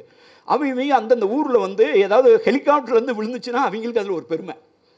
அப்போ ஒரு ஊருக்காரன் வந்து சொல்கிறான், எங்கள் ஊரில் வந்து ஒரு நிறைய பேர் மாட்டிக்கிட்டாங்கன்னா நான் உடனே பதறிட்டு ஹெலிகாப்டர் பண்ணுறோம், நேவி வரணும்னா உடனே திருப்பி 1 மணி நேரம் நான் வந்தான். ஏன்னா இந்த 70 பேர் மாட்டிக்கிட்டாங்கன்னா சரி என்ன திருப்பி போட்டேன். நான் போயிட்டு வந்தேன்னா போயிட்டு வரும்போது எத்தனை பேரடா கூப்பிட்டு வந்தேன்னு, யாரையுமே கூப்பிட்டு வரலன்னு. ஏன்டா யாரையுமே கூப்பிட்டு வரலைன்னா, ஒவ்வொரு தடவையும் வெள்ளம் வரும்போது இந்த எம்எல்ஏ வந்து பக்கத்து ஏரியாவில் அவர் ஏரியா ஊராட்சியில் மட்டும்தான் சார் ஹெலிகாப்டரில் போடுறாரு, எங்கள் ஊருக்கு நேவி கூட வந்ததே இல்லை சார்னா. இவனை பிடிச்சி உள்ளே போடுங்கடாமே. காப்பாற்றுறது நேவி வந்து தான் காப்பாற்ற நினைக்கிறான். நேவி வந்து ஏர்ஃபோர்ஸ் வந்து காப்பாற்றிட்டு போயிட்டாங்க. எனக்கு 62 கோடி ரூபாய்க்கு பில்லு வந்திருக்கு. நான் பேரிடர் மேலாண்மை பொறுப்பு, நான் இதெல்லாம் ஓசி நினச்சிட்டு இருந்தேன். 62 கோடி ரூபாய்க்கு பில்லு போட்டாங்க. அதை நாங்கள் கட்டணும் இந்த பேரிடர் மேலாண்மை தொகையிலிருந்து. ஆக அப்போ இந்த ஒரு சின்ன என்ஜினியரிங், அப்போ ஜிஐஎஸ்னு ஒரு திட்டம் வந்தது, ஜாகிரபிக்கல் இன்ஃபர்மேஷன் சிஸ்டம். இது வந்து கூகுள் எர்த்தில் உடனே வந்து வெள்ளம் வந்தவுடனே பயங்கரமாக வெள்ளம் சூழ்ந்தவுடனே அந்தந்த ஏரியாவில் கூட ஃபோனில் எது வரைக்கும் வெள்ளம் வந்திருக்குன்னு போட்டு ஃபோனில் டைம் ஸ்டாம்ப் இதோட வந்து ஆல்டிடியூடை போட்டு எல்லாத்தையும் மெசேஜ் போடணும்னு சொன்னோம். அந்த மெசேஜ் வந்தவுடனே எங்களுடைய கம்ப்யூட்டரில் வந்து கூகுள் எர்த்தில் எந்தெந்த இடத்துல வெள்ளம் இருக்குது அப்படின்னு காலையில் போட்டுட்டு மறுநாள் காலையில் 8 மணிக்கு இப்படி பண்ணும்போது எந்த இடத்துல ஊரில் எந்த இடத்துல சமைச்சு போடுவோம். நாங்கள் இலவசமாக வந்து அந்த நேரத்தில் யாரும் வீட்டிலலாம் பொங்க முடியாது அப்படின்ட்டு சமைச்சு போடுவோம். அப்போ நிறைய இடங்களில் பார்த்தீங்கன்னா சமைச்சு சாப்பாடு, சாம்பார், இந்த மாதிரி பருப்பு இதெல்லாம் போடாமல் அரிசி பருப்பாக கொடுக்குறத விரும்புகிறாங்க. எதுக்குடா இவங்கிட்ட சமைச்சு போட்டால் தான் நல்லது, அரிசி பருப்பு மட்டும் எதுக்கு 1 மாதம் ஓசியாக கொடுத்துக்கிட்டு இருக்கோம் அப்படிங்கும்போது வக்கீலாக இருக்கான். அதை வந்து அவன் ஸ்கூட்டர் நிறுத்திட்டு இந்த அரிசி பருப்பு வாங்கிட்டு போகிறான், கவர்மெண்ட்டில் வேலை பார்க்குறோன்னு வாங்கிட்டு போகிறான், எதுக்குடா போகிறான்ட்டு நம்ம சமைச்சே போடுவோம் அப்படின்னு சொல்லிட்டு நாங்கள் வந்து சமைக்கிறதுக்கு அடுப்படியெல்லாம் தொடங்கி எல்லா இடத்துலையும் வச்சாச்சு. அப்போ திடீர்னு வந்து நான் வந்து இப்போ வந்து இன்றைக்கி வந்து 120 இடத்துல சமையல் நடக்குது. அதுக்கடுத்து தண்ணி வடிஞ்சவொன்னே அந்த 120 வந்து 110 வரணும்ல, அப்புறம் 100 ஆகணும், 80 ஆகணும். அப்போ எது வரைக்கும் தண்ணி வந்திருக்கோ அதுக்கு எந்த இடத்துல இருக்குன்னு போகும்போது நான் திடீர்னு கண்டுபிடிக்கிறேன் ஜிஐஎஸ் மேப்பில் சமையல் கூடம் இருந்த இடத்துக்கும் அவன் வசிக்கிற இடத்துல சகதியாக சேறு மாட்டுறதுக்கும் சம்மந்தமே இல்லை. இருக்கிறவன் தண்ணிக்குள்ளே மாட்டிக்கிட்டவன் வீட்டில் அவன் வீடு தண்ணியில் இருக்கு, அவன் தண்ணிக்குள்ளேயே நடந்து வந்து இந்த ஊருக்குள்ளே இருக்கிற ஒரு பள்ளிக்கூடத்தில் வந்து சோறு வாங்கிட்டு போகிறான். ஏன்னு கேட்டிங்கன்னா இவன் மேல் ஜாதிக்காரங்க இருக்கிற ஏரியா தான். இவர் அந்த ஏரியாவுக்கு போய் சாப்பிட மாட்டாரா, அவர் வந்து தான் வாங்கிக்கணுமா. இதை வந்து நான் ரொம்ப ஓப்பனாக பேசினா அவங்க கூட ஒரு பெரிய கலாட்டாவை ஏற்படுத்தி ஒரு பிரச்சனை ஆயிருன்ட்டு நான் வந்து எல்லாம் இதை சென்சஸை கையில் வச்சுக்கிட்டேன், ஜாதி கணக்கெடுப்பை கையில் வச்சுட்டேன். எங்கே அடுப்பு நடந்துக்கிட்டு இருக்குன்னு பார்த்தேன்.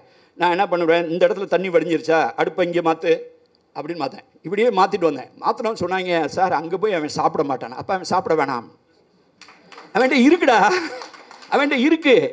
இந்த பேரிடர் நேரத்தில் நான் இங்கே போய் சாப்பிட மாட்டேன்னு ஒருத்தன் சூஸ் பண்ணுறான்னா அவன்கிட்ட இருக்கு, நீ அவனுக்கு ஏசியாக கொடுத்துட்டு இருக்க. அப்படி தான் பண்ணாங்க. 99 எங்களுக்கு சைக்ளோன் வந்திருக்கு. உலகம் ஃபுல்லாக பஞ்சாபில் இருக்கவன் அவன் இருக்கான், இறக்கப்பட்டவன் அவன் போட்ட செருப்பு போடாத செருப்பு, பொம்பளை பிள்ளைங்களுடைய சுடிதார் இருக்குது, ரவுக்க பிராகெலாம் போட்டு லாரியில் அனுப்பிச்சிட்டாங்க. நாங்கள் வந்து அதை அன்லோடு பண்ணால் என்னடா பண்ணுறதுன்னு தெரியல. இவங்க சீட்டு விளாண்டுக்கிட்டு பஞ்சாப்லேருந்து என்ன வந்திருக்கு இன்றைக்கி அப்படிங்கிறான். ஏன்னா இன்னைக்கு பஞ்சாப்லேருந்து என்ன வந்திருக்கு, ஹார்லிக்ஸ் வந்துருங்கிறான். திடீர்னு போய் நான் வந்து 2003 போய் ஒரு ரிவ்யூ பண்ண போகிறேன். ஒரு பிடிஓ ஆஃபீஸில் வந்து கிட்டங்கி ஃபுல்லாக இறங்கி சார் புதுசாக வைக்கிறதுக்கு இடம் இல்லை. நான் அப்படி என்னடா கிட்டங்கினா 99 மெட்டீரியல் இருக்குது சார். நான் 2003 99 மெட்டீரியல் இருக்கா அப்படின்ட்டு, என்னடா மெட்டீரியல் இருக்குது அப்படின்னு சொல்லி எடுத்துகிட்டு வச்சுருந்தேன் பிடிஓவை. அங்கேருந்து ஒரு மெட்டீரியல் எடுத்துகிட்டு வந்தாங்க. அதுதான் சார் ஃபுல் ரூம் ஃபுல்லாக இருக்குன்ட்டு. அது வந்து ஒரு நாப்கின். அந்த ஒரு இதுக்குள்ளே அந்த ஒரு இந்த பண்டிலுக்குள்ளே 8 நாப்கின் இருக்குது.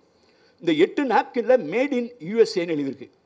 மேட் இன் யூஎஸ்ஏன்னு போட்டு அதில் 8 நாப்கினில் வந்து ஒரு மனுஷனுடைய படம் போட்டிருக்கு, ஆம்பளை பொம்பளை படம் போட்டிருக்கு. படம் போட்டு வந்து ஒரு நாப்கின் எடுத்து நான் இதை துடைக்கணும், இன்னொரு நாப்கின் வந்து ரைட் ஹேண்டு, இன்னொன்று வந்து ரைட் லெஃப்ட் பின்னால் பட்டக்ஸ் இங்கே பின்னால் பின்பகுதியை துடைக்கிறதுக்கு முன்பகுதியை துடைக்கிறதுன்னு 8க்கும் படம் போட்டிருக்கான். போட்டுட்டு கீழே ஒன்று போட்டிருக்கான், இதை பயன்படுத்துவதற்கு முன்னால் மைக்ரோ ஓவனில் 0.5 டிகிரிலேருந்து 1 டிகிரி வரைக்கும் சூடுபடுத்தவும் போட்டிருக்கான். அங்கே கரண்ட் இல்லாமல் அவன் நல்லா இருக்கான். இது எங்கடா வந்துச்சுன்னு அப்படின்னு கேட்குறேன். இங்கே இருக்கக்கூடிய எல்லா ஏரியாவிலும் எல்லா ஆஃபீஸ்லையும் இதுதான் சார் இருக்குது அப்படின்னு கேட்டால் 1999 இது அமெரிக்காவிலேருந்து கொண்டு வந்திருக்காங்க. அப்போ அவன் என்ன பார்ப்பான், இது இந்தியாவில் வந்து ஆபத்தாயிருச்சு, புயல் இருக்குது, நம்ம ஏதாவது வெள்ளத்துக்கு நம்ம ஹெல்ப் பண்ணணும், புயலுக்கு ஹெல்ப் பண்ணும்போது அவனுக்கு தெரிஞ்ச விதத்தில் லோடு பண்ணுறான். ஃபுல்லாக லோடு பண்ணி இங்கே வந்து இறக்கி விட்டாங்க. இறக்கி விட்டு இதை நான் ஃபோட்டோ எடுத்து இதை தூக்கி போட்டு புதைச்சி விடுங்கடா, மைக்ரோ ஓவன் வச்சு நீங்கள் எங்கடா ஹீட் பண்ண போகிறீங்க. ஆக இந்த அறிவியல் படித்தவர்கள் சமூகம் தெரிந்திருக்க வேண்டும். இதான் சங்க இலக்கியத்தில் ஒருத்தர் சொல்லுவார், ஒரு மன்னன்ட்ட ஒரு புலவர் சொல்கிறாரு, உன் வாழ்க்கையில் நீ செத்து போனதுக்கு பின்னால் உன் பேர் இந்த பூமியில் இருக்கணும்னு நினச்சினா ஒரே ஒரு காரியம் பண்ணுறானார். என்ன ஒரே ஒரு காரியம் பண்ணணும்னு சொன்னார் தெரியுமா? தள்ளாதாரே தட்டாதாரேன்னு இயலனுக்கு தெரிஞ்சிருக்கும் அந்த பாட்டு. அதை எழுதினவர் வந்து குடப்புலவியனார். அவர் ஒரு மன்னன்ட்ட சொல்கிறாரு, ஒரு நீ ஆகல் வேண்டினும் சிறந்த நல்லிசை நிறைத்தல் வேண்டினும். நீ ஒருத்தன் தாண்டா, இவன் தாண்டா பெரிய ஆளு அப்படின்னு நீ சொல்லணும் விரும்பினா, செத்து போனதுக்கு பின்னாலே ஒருத்தன் இப்படி வாழ்ந்தாண்டா அப்படின்னு சொல்லணும் விரும்பினா, மற்ற அதன் தகுதி கேள், அதுக்கு நீ எப்படி உன்னை குவாலிஃபை பண்ணணும் கேள். மிகுதியால் உன்ட்ட நிறைய பணம் இருக்குது. நீர் இன்று அமையா யாக்கைக்கு எல்லாம் உண்டி கொடுத்தோர் உயிர் கொடுத்தோரே. இந்த உலகம் நீர் இல்லாமல் அமையாது. சாப்பாடு கொடுத்தவன் தாண்டா உயிர் கொடுத்தவன். உண்டி முதற்றே உணவின் பிண்டம், உணவு எனப்படுவது நிலத்தோடு நீரே. நீரும் நிலனும் புணரியோர் ஈண்டு உடம்பும் உயிரும் படைத்திசினவரே. நீரும் நிலமும் சேர்ந்ததுனால தான் உடம்பும் உயிரும் சேர்ந்திருக்கு. இறைவன் தாட்கு உதவாதே, அதனால் அடுபோர் செலிய. நீ எவ்வளவு அப்பா டக்கரை போய் எங்கே சண்டை போட்டு அவன்கிட்ட சண்டை போட்டு இதை பிடிச்சி ஆட்டை தூக்கி குட்டியில் போட்டு குட்டியை தூக்கி ஆட்டில் போட்டு அங்கே போய் வீட்டை வாங்கி அங்கே போய் ஹோட்டலை வாங்கி என்ன வேணாலும் நீ சேர்த்தாலும் இறைவன் தாட்கு உதவாதே, அதனால் அடுபோர் செலிய. பாண்டிய மன்னனை பார்த்து சொல்கிறாரு, இகழாது வல்லே நிலன் நெளி மருங்கில் நீர்நிலை பெருக. நிலம் அப்படி நெளிஞ்சு இந்த இவர் சொன்னார்ல பெரியார் அணைக்கட்டு, முல்லை பெரியார் அணைக்கட்டு, இப்படி அந்த சைடு கேட்ச்மெண்ட் ஏரியா, இந்த சைடு பயங்கரமாக பஞ்சத்தில் எங்கள் ஏரியா. அந்த இதில் ஒரு ஆள் பார்த்துட்டு எழுதியிருக்காரு, இவர் புக்கில் எழுதியிருக்காரு. அந்த இடம் ரொம்ப சூட்டபுளாக இருக்குன்னு இவர் பென்னிக்குவிக்கு எழுதுறாரு. நிலநெளி மருங்கில் எந்த இடத்துல இப்படி வளைஞ்சி வருதோ கேட்ச்மெண்ட் ஏரியாவில் நீர்நிலை பெருக ஒரு அணையை கட்டி வெட்டினா தட்டோர் அம்மை இவன் தட்டோரே, தள்ளாதோர் இவன் தள்ளாதாரே. எவன் இங்கே அப்படி மாதிரி ஒரு இடத்த பார்த்து அணையை கட்டி விட்டு போனானோ அவன் பேர் இங்கே இருக்கும், கட்டி விடாமல் போனவன் பேர், அவன் பேர் செத்தவனே அதுவும் போயிரும்டான்னு எழுதியிருக்கான். அதனால தான் நம்ம கல்லணையினுடைய கரிகாலனை கொண்டாட வேண்டும். அதனால்தான் ஒரு பென்னி குயிக்கு பொங்கல்னு வைப்பாங்க மதுரை சைடில், தேனி சைடெலாம் பென்னி குயிக் பொங்கல்னு வச்சுட்டு இருக்காங்க. பென்னி குயிக்கை பாடுகிறான்.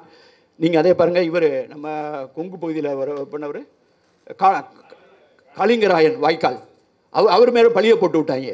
காளிங்கராயன் வந்து அவர் வந்து கான்டூர் இரிகேஷன் அது பேர், இப்படி வளைஞ்சி வளைஞ்சி வளைஞ்சி எப்படி நேச்சுரல் கோர்ஸில் வந்து இப்படி வளைச்சி வளைச்சி கொண்டு போகிறாரு. அப்புறம் அதுக்கு ஒரு கதை சொன்னாங்க, ஒரு பாம்பு வந்து வழிகாட்டிட்டே வளைஞ்சி வளைஞ்சி போச்சு, அந்த பாம்பே அவரை ட்ராக் பண்ணிட்டு போனாருன்னு. உண்மை என்னன்னு கேட்டிங்கன்னா அதுக்கு பேர் கான்டூர் இரிகேஷன் பேர். நீங்களாக பெருசாக தோண்டாமல் அந்த கான்டூர்லேயே போனீங்கன்னா அது வளைஞ்சி வளைஞ்சி போகும், நிறைய பேருக்கு தண்ணி கிடைக்கும். அப்போ அவர் மேலே பழியை போட்டாங்க, அவன் சொந்தக்காரன் ஏரியா எங்கெங்கே இருக்கோ அந்த ஏரியாக்கெல்லாம் இவன் கொண்டு போகிறான்டான்ட்டான். உடனே காளிங்கராயன் சொன்னார், நான் மட்டுமல்ல என் வழியில் வந்த என் கூட்டத்தை சேர்ந்த யாருமே இதில் தண்ணியை பயன்படுத்த மாட்டார்கள் அப்படின்னு சொன்னான். அதனால தான் காளிங்கராயனுக்கு செலவு வச்சுருக்கோம். அதனால தான் சங்க இலக்கியம் சொல்லுது, மொத்தத்தில் நம்ம பேசுகிற இந்த புக்கில் இருக்கக்கூடிய எல்லா விஷயமும் வந்து ஒரு என்ஜினியர் எழுதினார்ன்றதை என்னால் நம்ப முடியல. இப்போ அண்மை காலத்தில் தான் அவரை வந்து நான் நெருக்கமாக பழகிறதுக்கு முன்னால் ஒருத்தர் எழுதிட்டு இருக்காருன்னு தெரியும், ஒரிசாலேருந்து பார்த்துருக்கேன் எப்போயாவது தமிழ் இருந்து படிக்கும்போது. இப்போது நாங்கள் தமிழ் அறிவு வளாகத்தை கட்டி எழுப்பும் முயற்சியில் இருக்கும்போது எங்களுக்கு யாரோ ஒருவர் நேர்மையாளர், எல்லாம் தெரிந்த இந்த பொறியியலையும் சமூகவியலையும் இதனுடைய அருமையை தெரிந்த ஒருவர் எங்களுக்கு வழிகாட்ட வேண்டும் என்று நினைத்தோம். அதன் அடிப்படையில் தான் எங்களுக்கு வந்து பொறியாளர் ராமநாதன் அவர்கள் தமிழ் அறிவு வளாகத்தை கட்டி எழுப்பும் முயற்சியில் எங்களுக்கு ரோஜாமுத்தை ஆராய்ச்சி நூலகத்திற்கு ஆலோசனை வழங்கி வருகிறார். அதன் மூலமாகத்தான் அவரை எனக்கு தெரியும். அதனால் தான் நான் இங்கு வந்திருக்கிறேன். அனைவருக்கும் நன்றி. இந்த வாய்ப்பிற்கு நிறைய நேரம் எடுத்துக்கிட்டேன் நினைக்கிறேன். மிக மகிழ்ச்சி. மிக அருமையான உரை ஒன்றினை நாம் கேட்டிருக்கிறோம்.